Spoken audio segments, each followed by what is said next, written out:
Whirlpool fridge not cooling? Here's what to do. Hello there. It can be very frustrating when your Whirlpool refrigerator is not cooling after being reset. In this video, we'll go over some possible solutions to get it back up and running. Let's jump in. Is your fridge properly powered? Firstly, make sure that your fridge is properly connected to a power supply. Check your power outlet and the fridge's power cord for any signs of damage or disconnection. Try plugging a different appliance into the same outlet to verify it's working. Have you checked the thermostat settings? Sometimes, the issue can be as simple as incorrect thermostat settings.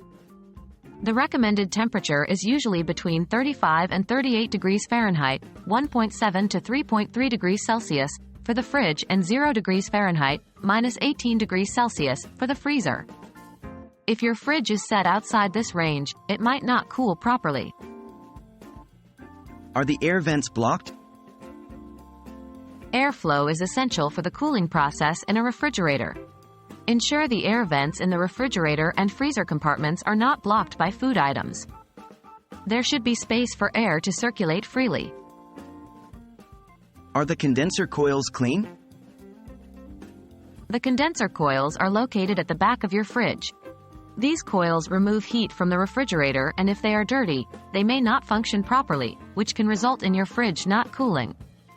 Consider cleaning your condenser coils using a coil brush or vacuum. When to call a professional?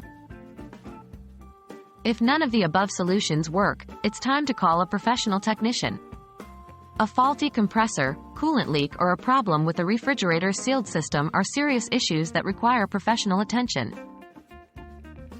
We hope you found these troubleshooting tips helpful. By checking these common issues, you may be able to get your Whirlpool refrigerator cooling properly again. Remember, when in doubt, always consult a professional.